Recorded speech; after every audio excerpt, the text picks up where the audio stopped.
নমস্কাৰ ছাত্ৰ-ছাত্ৰী সকল মই জাহ্নবী দাস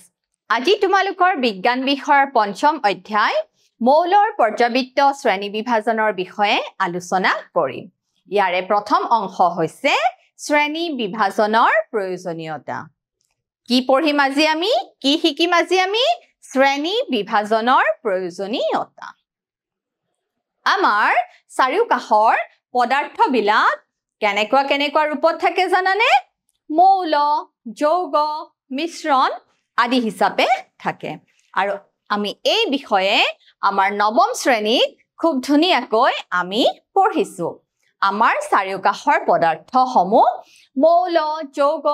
বা মিশ্ৰণ ৰূপত থাকে আকৌ এই যে মৌলসমূহ আছে মৌলসমূহৰ কি হয় জানানে একে ধৰণৰ পৰমাণুৰে গঠিত মৌলসমূহ কি হয় একে ধৰণৰ পৰমাণুৰে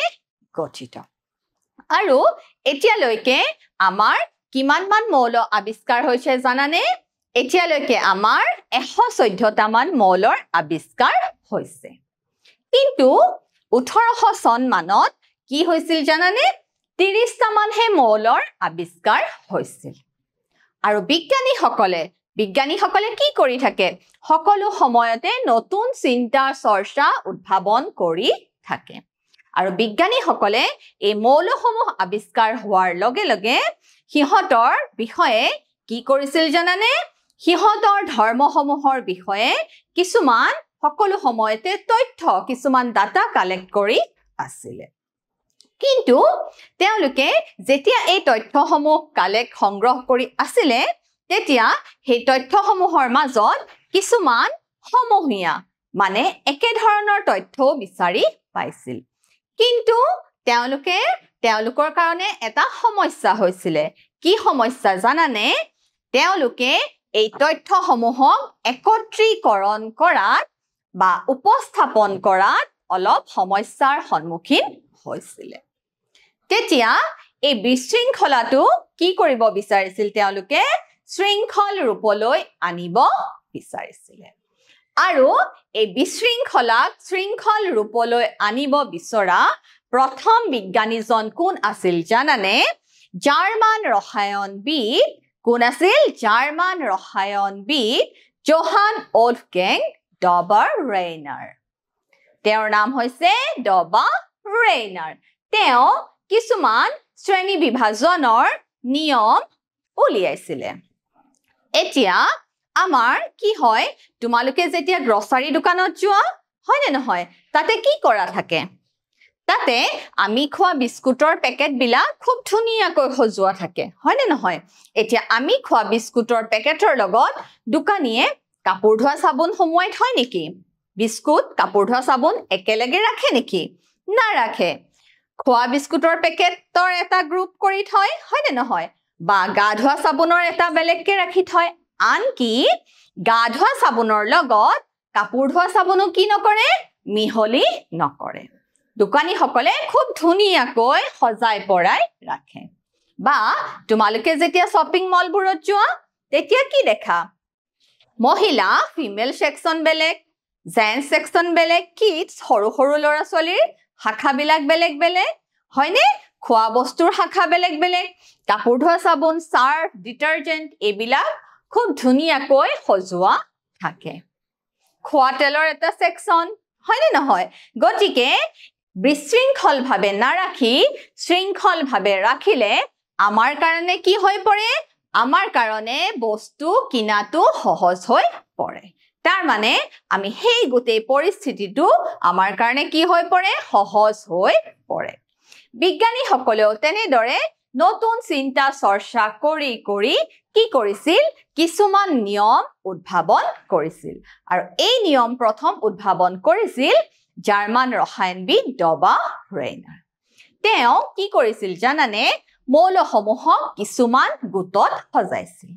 কি কৰিছিলে মৌলসমূহক কিছুমান গোটত সজাইছিল আৰু এনেকে তেওঁ গোটত সজাই তিনিটা গোট বা ট্ৰায়াড চিনাক্ত কৰিব পাৰিছিল সোৱা আমি চাও শ্ৰেণী বিভাজনৰ প্ৰয়োজনীয়তা উপাদানসমূহৰ সাদৃশ্য আৰু পাৰ্থক্যৰ ওপৰত ভিত্তি কৰি গোটত সজাই পৰাই তোলা দেখিছানে উপাদানসমূহৰ সাদৃশ্য আৰু পাৰ্থক্য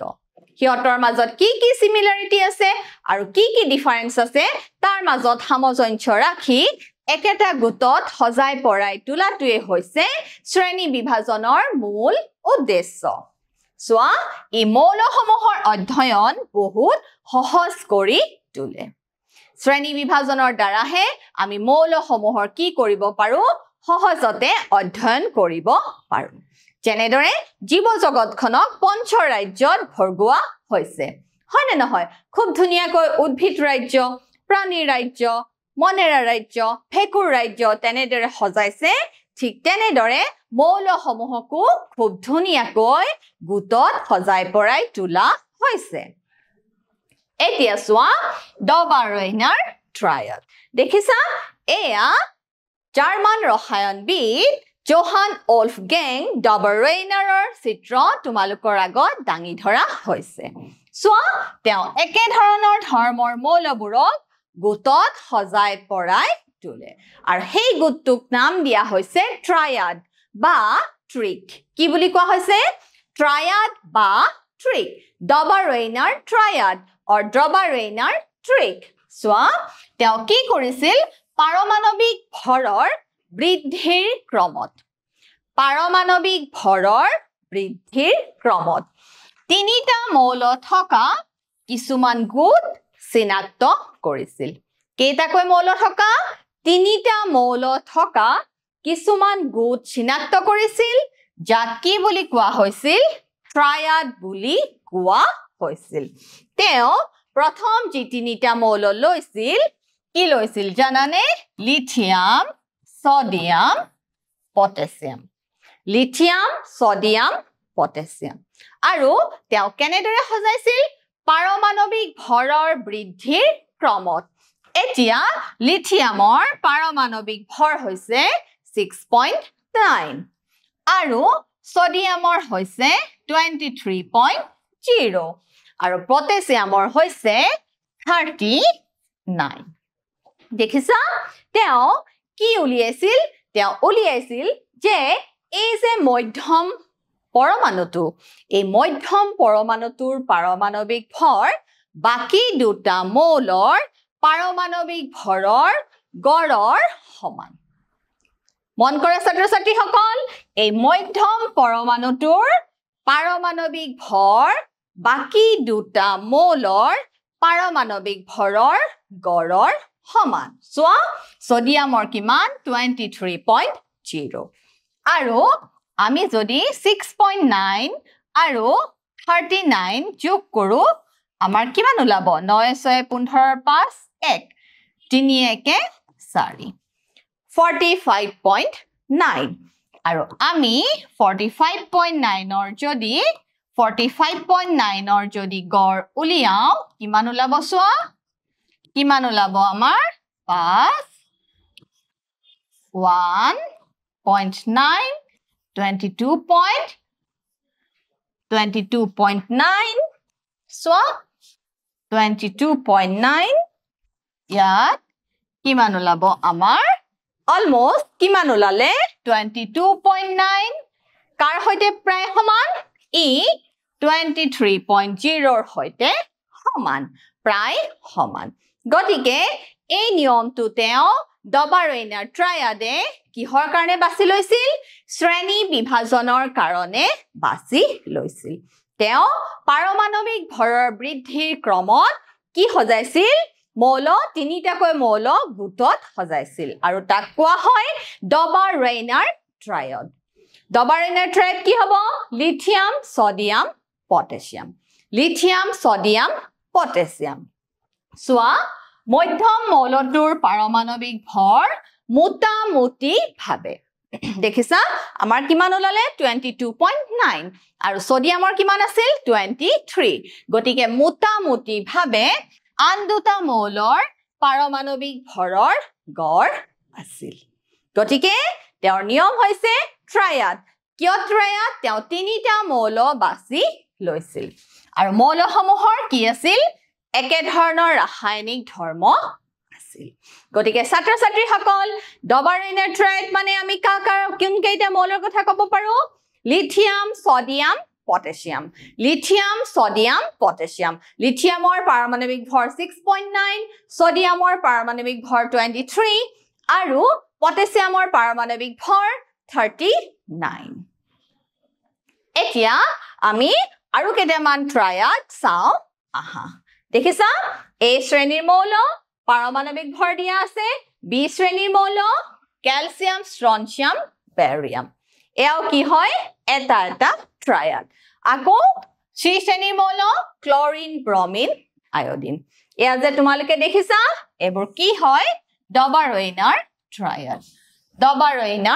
ট্ৰায়াড প্ৰত্যেকৰে কি দিয়া আছে পাৰমাণৱিক ভৰৰ মানসমূহ দিয়া আছে আৰু মধ্যম মৌলটোৰ পাৰমাণৱিক ভৰ আন দুটা মৌলৰ পাৰমাণৱিক ভৰৰ মোটামুটিভাৱে যদি আমি গড় উলিয়াও তাৰ সৈতে সমান সোৱা তেওঁৰ এটা সীমাবদ্ধতা আছিল লিমিটেশন আছিল আৰু লিমিটেশনটো কি আছিলে তেওঁ মাত্ৰ তিনিটা ট্ৰায়াডহে চিনাক্ত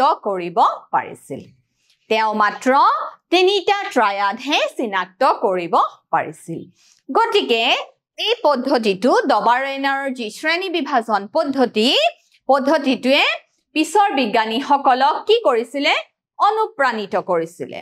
যেহেতু এই পদ্ধতিটো সকলোবোৰ মৌলৰ ক্ষেত্ৰতে প্ৰয়োগ কৰিব পৰা নগৈছিল হেতু আছিল ডবাৰেইনাৰ শ্ৰেণী বিভাজনৰ এটা সীমাবদ্ধতা কিন্তু যদিও ডবাৰেইনাৰ পদ্ধতিৰ সীমাবদ্ধতা আছিল কিন্তু তেওঁৰ এই নিয়মে আন বিজ্ঞানীসকলক কি কৰি তুলিছিল উৎসুক কৰি তুলিছিল আৰু নতুন বস্তু আৱিষ্কাৰ কৰাৰ ক্ষেত্ৰত অনুপ্ৰাণিত কৰিছিল কাৰণ তেওঁ কিহৰ মাজত সংযোগ কৰিছিলে তেওঁ মৌলসমূহক সিহঁতৰ পাৰমাণৱিক ভৰ মৌলসমূহৰ ধৰ্মক পাৰমাণৱিক ভৰৰ লগত সংযোগ স্থাপন কৰিছিল আৰু আন বিজ্ঞানীসকলে ইয়াৰ ওপৰত ভিত্তি কৰি শ্ৰেণী বিভাজনৰ আৰু আন নিয়ম আৱিষ্কাৰ কৰিছিল এতিয়া সোৱা নিউলেন্সৰ অষ্টক সূত্ৰ এইবাৰ ডবাৰেইনাৰৰ পিছত কোন বিজ্ঞানীয়ে আগ্ৰহ প্ৰকাশ কৰিলে নিউলেন্স ইংৰাজ বিজ্ঞানী নিউলেন্সে এটা সূত্ৰ আগবঢ়াইছিলে অষ্টক সূত্ৰ তেওঁ মৌলসমূহক আঠটা ভাগত সজাইছিলে যেনেকে সংগীতৰ স্বৰ থাকে হয়নে নহয় সা ৰে গা মা পা ধা নি সা হয়নে নহয় তাৰ পিছত আকৌ সাৰ পৰা কি হয় ৰিপিট হয় গতিকে তেওঁ সেই স্বৰলিপিৰ আধাৰত এটা সূত্ৰ আগবঢ়াইছিলে আৰু সূত্ৰটোৰ নাম হৈছে নিউলেন্সৰ অষ্টক সূত্ৰ সোৱা সূত্ৰটোৱেনো কি কয় সোৱা 1866 চনত 1866 চনত নিউলেন্সে যিবোৰ আৱিষ্কৃত মৌল যিবোৰ জনাজাত মৌল যিবোৰ মৌল অলৰেডি আৱিষ্কাৰ হৈ গৈছে সেই মৌলবোৰক পাৰমাণৱিক ভৰৰ বৰ্ধিত ক্ৰমত সজাইছিলে যিবোৰ মৌল আৱিষ্কাৰ হৈছিল সেই মৌলবোৰক পাৰমাণৱিক ভৰৰ বৰ্ধিত ক্ৰমত সজাইছিল আৰু আটাইতকৈ কম পাৰমাণৱিক ভৰ থকা মৌল হৈছে হাইড্ৰজেন আটাইতকৈ কম পাৰমাণৱিক ভৰৰ মৌলটো কি হাইড্ৰজেন মৌলৰ পৰা তেওঁ এই নিয়ম আৰম্ভ কৰিছিলে আৰু থৰিয়াম যেটো 56 তম মৌল থৰিয়ামত শেষ কৰিছিল গতিকে তেওঁৰ আৱিষ্কাৰৰ প্ৰথম মৌলটো আছিল হাইড্ৰজেন আটাইতকৈ কম পাৰমাণৱিক ভৰ হাইড্ৰজেনৰ পৰা আৰম্ভ কৰিছিল আৰু কি মৌলত শেষ কৰিছিলে 56 তম মৌল থৰিয়ামত শেষ কৰিছিল 56 তম মৌল থৰিয়ামত শেষ কৰিছিল মনে ৰাখিবা ছাত্ৰ ছাত্ৰীসকল নিউলেন্সৰ অষ্টক সূত্ৰ 1866 চনত ইংৰাজ বিজ্ঞানী নিউলেন্সে আৱিষ্কৃত মৌলসমূহক পাৰমাণৱিক ভৰৰ বৰ্ধিত ক্ৰমত সজাই তুলিছিল আৰু তেওঁ আটাইতকৈ কম পাৰমাণৱিক ভৰ মানে হাইড্ৰজেনৰ পৰা আৰম্ভ কৰিছিল আৰু ক'ত শেষ কৰিছিলে থৰিয়াম 56 তম মৌল থৰিয়ামত শেষ কৰিছিলে এতিয়া সোৱা প্ৰতিটো অষ্টম মৌলৰ ধৰ্ম প্ৰথমটোৰ দৰে আছিল যিটো অষ্টম মৌল তেওঁ আৱিষ্কাৰ কৰিছিল তাৰ ধৰ্ম কিহৰ লগত মিলিছিল প্ৰথম মৌলটোৰ লগত মিলিছিল আৰু এই নিয়মক তেওঁ কি বুলি কৈছিল নিউল্যান্ডছৰ অষ্টক সূত্ৰ বা নিউল্যান্ডছৰ অষ্টক নিয়ম hydrogen lithium beryllium boron carbon nitrogen oxygen fluorine sodium magnesium aluminium silicon phosphorus তেওঁ এই শ্ৰেণীত মৌলসমূহ সজাইছিলে এতিয়া চোৱা নিউল্যান্ডছৰ অষ্টক সূত্ৰত তেওঁ সংগীতৰ স্বৰলিপিৰ সহায়ত মৌলসমূহ সজাই তুলিছিলে hydrogen lithium beryllium boron carbon nitrogen oxygen তেওঁ আৰু এটা শ্ৰেণী লৈছিল fluorine sodium magnesium aluminium silicon phosphorus sulphur দেখিছা ছাত্ৰ-ছাত্ৰীসকল chlorine potassium calcium chromium titanium manganese iron cobalt আৰু nickel copper rubidium zinc strontium yttrium indium arsenic selenium তেওঁ এনেদৰে বিভিন্ন আৱিষ্কৃত মৌলসমূহক সজাই পৰাই তুলিছিলে কিন্তু নিউল্যান্ডছৰ এই অষ্টক সূত্ৰটো কি আহি পৰিছিল কিছুমান অসুবিধা বা সীমাবদ্ধতা আহি পৰিছিল কিয়নো তোমালোকে যে দেখিছা আইৰণ এই আইৰণ মৌলটো কি হৈছিল কোবাল্ট আৰু নিকেলৰ পৰা আঁতৰি গৈছিল সোৱা কিন্তু দেখা গৈছিল যে আইৰণ কোবাল্ট আৰু নিকেলৰ ধৰ্মসমূহ প্ৰায় কি হয় একে হয় কিন্তু তেওঁ এই তিনিটা মৌলক একেলগে ৰাখিব পৰা নাছিল আৰু তেওঁ এই মৌলসমূহ তেওঁ এই নিয়ম কিহলৈকে প্ৰযোজ্য হৈছিল থৰিয়ামৰ লৈকেহে প্ৰযোজ্য হৈছিল এতিয়া চোৱা সীমাবদ্ধতা মাত্ৰ 56 টা মৌলহে জনা গৈছিল মাত্ৰ কিমানটা মৌল জনা গৈছিল নিউল্যান্ডছৰ অষ্টক সূত্ৰৰ পৰা মাত্ৰ 56 টা মৌলহে জনা গৈছিল আৰু ই কেৱল ক্যালসিয়ামলৈকেহে প্ৰযোজ্য আছিল আৰু নিউল্যান্ডছৰ অষ্টক সূত্ৰ ক্যালসিয়ামলৈকেহে প্ৰযোজ্য হৈছিল নতুনকৈ আৱিষ্কাৰ কৰা মৌলৰ ধৰ্মসমূহ অষ্টকৰ নিয়মত খাপ নাখাইছিল আৰু যিবোৰ মৌল নতুনকৈ আৱিষ্কাৰ হৈ আছে সেই মৌলসমূহৰ ওপৰত আমি নিউল্যান্ডছৰ অষ্টক সূত্ৰ প্ৰযোজ্য হোৱা নাছিল এতিয়া চোৱা নিউল্যান্ডছে কি কৰিছিল দুটা মৌল একেলগে এটা স্থানতে সামঞ্জস্য কৰিছিল নিউল্যান্ডছে একেটা পজিশন একেটা স্থানতে দুটাকৈ মৌল ৰাখিছিল সোৱা তাৰ পিছত কিছুমান বিপৰীত মৌল মানে কিছুমান ধৰ্মৰ মিল নাথাকা মৌল সেই একে স্থানতে তেওঁ অন্তৰ্ভুক্ত কৰিছিল আকৌ তেওঁ কি কৰিছিল কোবাল্ট আৰু নিকেল একেটা স্থানতে থাকে আকৌ এইবোৰক কি কৰিছিল ফ্লোৰিন ক্লোৰিন ব্ৰমিন যিবোৰ হেলোজেন মৌল আছে সেই একেটা স্তম্ভতে তেওঁ ৰাখিছিল কোবাল্ট আৰু নিকেলক তেওঁ ফ্লোৰিন ক্লোৰিন ব্ৰমিন আৰু হেলোজেন মৌলসমূহৰ লগত একেটা স্থানতে ৰাখিছিল তাৰ পিছত চোৱা মেণ্ডেলিভৰ পৰ্যাবৃত্ত তালিকা আমি ডবাৰইনাৰ পঢ়িলো নিউল্যান্ডছৰ পঢ়িলো এতিয়া আমাৰ মেণ্ডেলিভৰ পৰ্যাবৃত্ত তালিকা আমাৰ আগত আহি পৰিছেহি সোৱা মেণ্ডেলিভে কি কিনো নিয়ম আগ বঢ়াইছিল সোৱা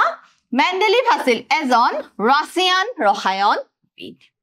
আৰু তেওঁ এই মৌলসমূহৰ ধৰ্মসমূহ খুব ধুনীয়াকৈ সজাই পৰাই তুলিব পাৰিছিল সোৱা মেণ্ডেলিভ হৈছে এজন ৰাছিয়ান ৰসায়নবিদ পৰ্যাবৃত্ত তালিকাৰ আৰম্ভণিৰ বিকাশত আটাইতকৈ গুৰুত্বপূৰ্ণ অৰিহণা যোগোৱা ব্যক্তিজন হৈছে মেণ্ডেলিভ পৰ্যাবৃত্ত তালিকাৰ আটাইতকৈ গুৰুত্বপূৰ্ণ অৱদান আগবঢ়োৱা ব্যক্তিজন হৈছে মেণ্ডেলিভ তেওঁৰ চিত্ৰ তোমালোকৰ আগত দাঙি ধৰা হৈছে এতিয়া চোৱা তেওঁ কি কৰিছিল তেওঁ মৌলবোৰক ইহঁতৰ মৌলিক ধৰ্ম পাৰমাণৱিক ভৰৰ ভিত্তিত সজাইছিল তেওঁ মৌলসমূহৰ পাৰমাণৱিক ভৰৰ ভিত্তিত সজাইছিল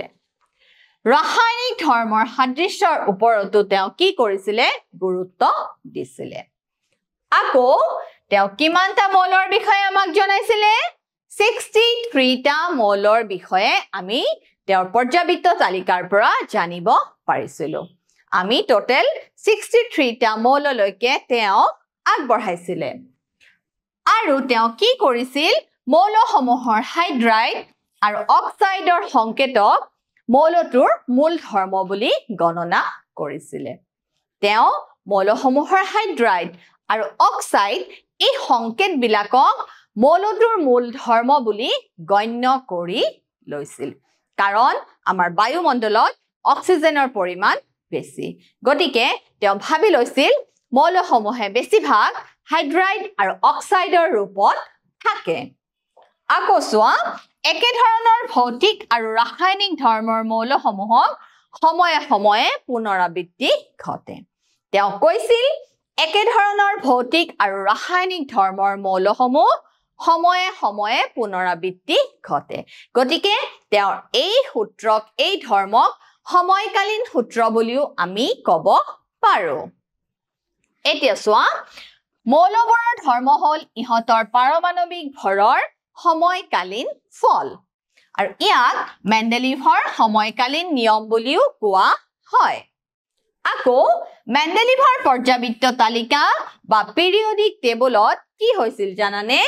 বৰ্গ নামৰ উলম্ব স্তম্ভ কি বুলি কোৱা হৈছে বৰ্গ নামৰ উলম্ব স্তম্ভ বৰ্গ উলম্ব বা থিয় স্তম্ভ আৰু অনুভূমিক বা পথালিকৈ থকা কিছুমান শাৰী চিনাক্ত কৰা হৈছিলে আৰু পৰ্যায় নামৰ অনুভূমিক শাৰী থাকে গতিকে ছাত্ৰ ছাত্ৰীসকল মেণ্ডেলিভৰ পৰ্যাবৃত্ত তালিকাত থিয়কৈ থকা স্তম্ভবোৰক আমি কি বুলি কওঁ বৰ্গ বুলি কওঁ আৰু যিবোৰ পথালিকৈ থকা শাৰী বা অনুভূমিকভাৱে থাকে তেনেকুৱাবিলাকক আমি কি বুলি কওঁ পৰ্যায় বুলি কওঁ যি অনুভূমিক বা পথালিকৈ থাকে গতিকে তোমালোকক যদি কোৱেশ্চন সোধে পৰ্যাবৃত্ত তালিকাৰ বৰ্গ আৰু পৰ্যায় মানে কি তেতিয়া তোমালোকে কি বুলি ক'বা পৰ্যাবৃত্ত তালিকাৰ থিয় স্তম্ভবোৰক বৰ্গ বুলি কোৱা হয় আৰু পৰ্যাবৃত্ত তালিকাৰ পথালিকৈ থকা শাৰীবোৰক বা অনুভূমিকভাৱে থকা শাৰীবোৰক আমি কি বুলি কওঁ পৰ্যায় বুলি কওঁ এতিয়া চোৱা মেণ্ডেলিভৰ পৰ্যাবৃত্ত তালিকা আৰু এই মেণ্ডেলিভৰ পৰ্যাবৃত্ত তালিকাই কিমানটা মৌললৈকে আমাক জ্ঞান দিছিল 63টা মৌললৈকে এখন মেণ্ডেলিভৰ পৰ্যাবৃত্ত তালিকা তোমালোকৰ আগত দাঙি ধৰা হৈছে এতিয়া চোৱা তেওঁ মেণ্ডেলিভৰ যিখন পিৰিয়ডিক টেবুল পৰ্যাবৃত্ত তালিকা আছে তাৰ গুণগত মান চাও আমি আহা তেওঁ কি কৰিছিলে টেবুলত কিছুমান খালি ঠাই এৰি দিছিলে তেওঁ কি কৰিছিলে তেওঁ পৰ্যাবৃত্ত তালিকাৰ টেবুলখনত অলপ খালি ঠাই এৰি এৰি দিছিলে আৰু তেওঁ নতুন উপাদান যদি আৱিষ্কাৰ হয় বা নতুন মৌল যদি আৱিষ্কাৰ হয় তাৰ কাৰণে এটা কি কৰিলে ধাৰণা দিলে তেওঁ কি কৰিলে চোৱা স্কেন্ডিয়াম গেলিয়াম আৰু জাৰ্মেনিয়াম কি মৌল স্কেন্ডিয়াম গেলিয়াম আৰু জাৰ্মেনিয়াম স্কেন্ডিয়াম গেলিয়াম আৰু এই তিনিটা মৌল স্কেন্ডিয়াম গেলিয়াম আৰু জাৰ্মেনিয়াম স্কেন্ডিয়াম গেলিয়াম আৰু জাৰ্মেনিয়াম এই তিনিটা মৌলক কি হিচাপে নামকৰণ কৰিলে জানানে একা বৰণ একা এলুমিনিয়াম একা সিলিকন এই তিনিটা মৌল নতুনকৈ আৱিষ্কৃত হোৱা মৌল তেওঁ স্কেন্ডিয়ামক নাম দিলে একা বৰণ গেলিয়ামক নাম দিলে একা এলুমিনিয়াম আৰু জাৰ্মেনিয়ামক কি নাম দিলে একা সিলিকন জাৰ্মেনিয়ামক নাম দিলে একা সিলিকন এইদৰে মেণ্ডেলিভে কি কৰিলে নতুনকৈ আৱিষ্কাৰ হোৱা মৌলৰ কাৰণে কি কৰিলে কিছুমান খালি ঠাই ৰাখি থৈছিল আৰু তাতে তেওঁ নতুনকৈ আৱিষ্কৃত হোৱা মৌলসমূহৰ নাম এনেদৰে দিলে স্কেন্ডিয়াম একা বোৰন গেলিয়াম একা এলুমিনিয়াম আৰু জাৰ্মেনিয়াম কি বুলি ক'লে তেওঁ একা সিলিকন এতিয়া চোৱা কোনোবা এটা ক্ষেত্ৰত তেওঁ অলপ বেছি পাৰমাণৱিক ভৰৰ মৌল এটা অলপ কম পাৰমাণৱিক ভৰৰ মৌলৰ আগত ৰাখিছিল তেওঁ আকৌ কি কৰিছিলে কোনোবা ক্ষেত্ৰত অলপ বেছি পাৰমাণৱিক ভৰৰ মৌল এটা অলপ কম পাৰমাণৱিক ভৰৰ মৌল এটাৰ আগত ৰাখিছিলে চোৱা এই ক্ষেত্ৰত ক্যালসিয়াম আৰু নিকেল নিকেলৰ পাৰমাণৱিক ভৰ 58.7 কিন্তু ক্যালসিয়ামৰ পাৰমাণৱিক ভৰ 58.9 কিন্তু তেওঁ কি কৰিছিল নিকেলতকৈ ক্যালসিয়ামক আগতহে ৰাখিছিল যদিও নিকেলৰ পাৰমাণৱিক ভৰ ক্যালসিয়ামতকৈ অলপ কম আছিল এতিয়া চোৱা সম্ভ্ৰান্ত গেছ যেনে helium neon argon krypton xenon radon এই গেছসমূহ কি কৰিছিল জানানে পৰ্যাবৃত্ত তালিকাখনক বিঘ্নিত নকৰাকৈ টেবুলত তেওঁ ঠাই দিছিল কিয়নো এই মৌলসমূহ সম্ভ্ৰান্ত মৌলসমূহ কি হয় প্ৰকৃতিত খুব কম পৰিমাণে পোৱা যায় আৰু ইহঁত ৰাসায়নিকভাৱে নিষ্ক্ৰিয় গতিকে সম্ভ্ৰান্ত মৌলসমূহে helium neon argon krypton xenon radon আদি মৌলসমূহে পৰ্যাবৃত্ত তালিকাত এক সুকীয়া স্থান লাভ কৰিছিল আৰু এই মৌলসমূহক অন্তৰ্ভুক্ত কৰোতে সম্ভ্ৰান্ত মৌলসমূহক অন্তৰ্ভুক্ত কৰোতে মেণ্ডেলিভৰ কাৰণে কোনো ধৰণৰ অসুবিধাৰ সন্মুখীন হোৱা নাছিল কাৰণ এই মৌলসমূহ কেনেকুৱা মৌল ৰাসায়নিকভাৱে নিষ্ক্ৰিয় মৌল এতিয়া চোৱা সীমাবদ্ধতা মেণ্ডেলিভৰ পৰ্যাবৃত্ত তালিকাৰ পৰা আমি কি লাভ কৰিছিলো বিভিন্ন ধৰণৰ সীমাবদ্ধতা লাভ কৰিছিলো চোৱা আইসোটোপৰ অৱস্থান ব্যাখ্যা কৰিব পৰা নগল আইসোটোপ মানে কি সমস্থানিক আমাৰ যেহেতু বিভিন্ন সমস্থানিক আছে এই সমস্থানিক বিলাকৰ বিষয়ে ব্যাখ্যা মেণ্ডেলিভৰ পৰ্যাবৃত্ত তালিকাই কৰিব পৰা আছিল কাৰণ সমস্থানিক বিলাকৰ কি একে আছিল ৰাসায়নিক ধৰ্মসমূহ একে থাকে গতিকে মেণ্ডেলিভৰ পৰ্যাবৃত্ত তালিকাৰ প্ৰথম সীমাবদ্ধতাটো হ'ল সমস্থানিক বা আইসোটোপৰ বিষয়ে মেণ্ডেলিভৰ পৰ্যাবৃত্ত তালিকাই ব্যাখ্যা কৰিব পৰা নাছিল তাৰ পিছত চোৱা হাইড্ৰোজেনৰ বাবে কোনো নিৰ্দিষ্ট অৱস্থান নাই হাইড্ৰোজেন যেটো কম পাৰমাণৱিক ভৰৰ মৌল তাৰ কোনো নিৰ্দিষ্ট অৱস্থান নাছিল আকৌ চোৱা এটা মৌলৰ পৰা পাছৰটো মৌললৈ যাওঁতে পাৰমাণৱিক ভৰৰ বৃদ্ধি সুষমভাৱে নঘটে এটা মৌলৰ পৰা পিছৰ মৌললৈ যাওঁতে পাৰমাণৱিক ভৰৰ বৃদ্ধি সুষমভাৱে হোৱা নাই আকৌ দুটা মৌলৰ মাজত কিমান মৌল আৱিষ্কাৰ হ'ব পাৰে সেইটো পূৰ্বানুমান কৰা সম্ভৱ নাছিল মানে ভৱিষ্যতবাণী কৰিব পৰা নাছিল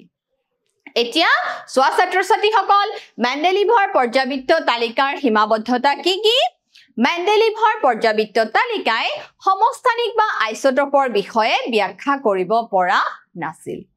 আৰু হাইড্ৰোজেনৰ বাবে কোনো ধৰণৰ স্থান নাছিল আকৌ এটা মৌলৰ পৰা পাছৰটো মৌললৈ যাওঁতে পাৰমাণৱিক ভৰৰ বৃদ্ধি সুষমভাৱে নঘটে আকৌ দুটা মৌলৰ মাজত কিমান মৌল আৱিষ্কাৰ হ'ব পাৰে তাক পূৰ্বানুমান কৰিব পৰা নগৈছিলে গতিকে এয়া হৈছে মেণ্ডেলিভৰ পৰ্যাবৃত্ত তালিকাৰ সীমাবদ্ধতা এতিয়া তোমালোকে এটা মোক কি দিব লাগিব পৰীক্ষা দিব লাগিব আমি কিমান শিকিলো চাও আহা তলৰ কোনটো ডবাৰইনাৰ ট্ৰায়ড কোৱা ছাত্ৰ-ছাত্ৰীসকল কোনটো ডবাৰইনাৰ ট্ৰায়ড হ'ব lithium sodium potassium lithium sodium calcium sodium calcium potassium lithium calcium chlorine কোনটো হ'ব উত্তৰ lithium sodium potassium lithium sodium potassium is Dobereiner triad মোৰ দ্বিতীয় প্ৰশ্ন চোৱা অষ্টক সূত্ৰ কোনে আৱিষ্কাৰ কৰিছিল অষ্টক সূত্ৰ ডবাৰ ৰেইনাৰ মেণ্টলিভ নিউলেণ্ডছ হেনৰি মজ কোনে আৱিষ্কাৰ কৰিছিলে ডবাৰ অষ্টক সূত্ৰ নিউলেণ্ডছৰ সূত্ৰক আমি কি বুলি কওঁ অষ্টক সূত্ৰ বুলি কওঁ মোৰ তৃতীয় প্ৰশ্ন চোৱা মেণ্ডেলিভৰ পৰ্যাবৃত্ত সূত্ৰটো হ'ল মৌলবোৰৰ ধৰ্মবোৰ সিহঁতৰ পাৰমাণৱিক ভৰৰ পৰ্যায়ক্ৰমে সলনি হয় আৰু ই কি হ'ব ই হ'ব শুদ্ধ মৌলবোৰৰ ধৰ্মবোৰ সিহঁতৰ পাৰমাণৱিক ভৰৰ পৰ্যায়ক্ৰমে সলনি হয় গতিকে ছাত্ৰ ছাত্ৰীসকল আজি আমি শিকিলো শ্ৰেণী বিভাজনৰ প্ৰয়োজনীয়তা কাৰ শ্ৰেণী বিভাজনৰ প্ৰয়োজনীয়তা পৃথিৱীত আৱিষ্কাৰ হোৱা বিভিন্ন মৌলসমূহৰ শ্ৰেণী বিভাজনৰ প্ৰয়োজনীয়তা আৰু এই শ্ৰেণী বিভাজনৰ ক্ষেত্ৰত প্ৰথম অৰিহণা যোগোৱা ব্যক্তিজন আছিল কোন আছিল জাৰ্মান ৰসায়নবিদ ডবাৰ ৰেইনাৰ তেওঁৰ পিছত আছিল নিউলেণ্ডছ তেওঁৰ পিছত আছিল মেণ্ডেলিভ গতিকে আশা কৰিছো ছাত্ৰ ছাত্ৰীসকল তোমালোকে বুজিবলৈ সক্ষম হৈছা আজিলৈ আহো ধন্যবাদ